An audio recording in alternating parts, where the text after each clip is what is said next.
ব্রিটেনের জনগণ দীর্ঘ 14 বছর পরে অনেক প্রত্যাশা নিয়ে লেবার পার্টিকে ভূমিধ্বস বিজয়ের মাধ্যমে গত জুলাই মাসে নির্বাচিত করেছিল।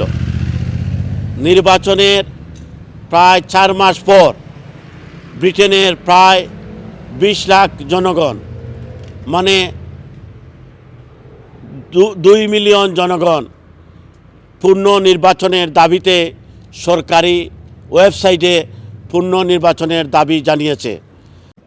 গণমাধ্যমে বলা হয়েছে 2010 সালের পর তৃতীয় হাইয়েস্ট মার্জিন মানে 2 মিলিয়ন জনগণ পিটিশনে স্বাক্ষর করেছে। আজ সকালে আইটিভির মর্নিং শোতে ব্রিটেনের প্রধানমন্ত্রী কেয়ার স্টারমার বলেছেন তিনি এতে বিস্মিত নন।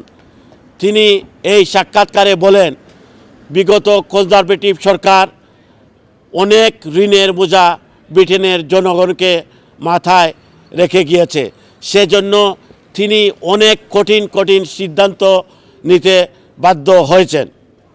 এছাড়া আপনারা জানেন লেবার পার্টি ক্ষমতায় আসার পর উইন্টার ফুয়েল কার্ড যারা পেনশনভোগী তারা উইন্টার ফুয়েল আগে পেতেন প্রায় 11.4 মিলিয়ন মানুষ, কিন্তু 10 মিলিয়ন মানুষের উইন্টার ফুয়েল কাট করা হয়েছে। এতে করে ব্রিটেনের নিজ লেবার পার্টিতেও কেয়ার স্টারমার সমালোচনার মুখোমুখি হয়েছেন। সংবাদ মাধ্যমে বলা হয় ব্রিটেনের কোনো পার্লামেন্টে আলোচনার জন্য কোনো আলোচনা করতে হয় তাহলে 1 লাখ মানুষের পিটিশন স্বাক্ষর হলেই চলবে, কিন্তু যেহেতু 1 লাখের অনেক বেশি স্বাক্ষর করেছে সেটি ব্রিটেনের পার্লামেন্টে আলোচনা হবে।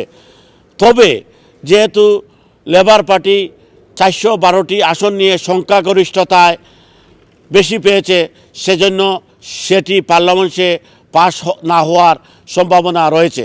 দেখা যাক আগামীতে পার্লামেন্টে কি আলোচনা হয় এবং কি সিদ্ধান্ত নেওয়া হয়। M A Qayyum, Q news, যুক্তরাজ্য।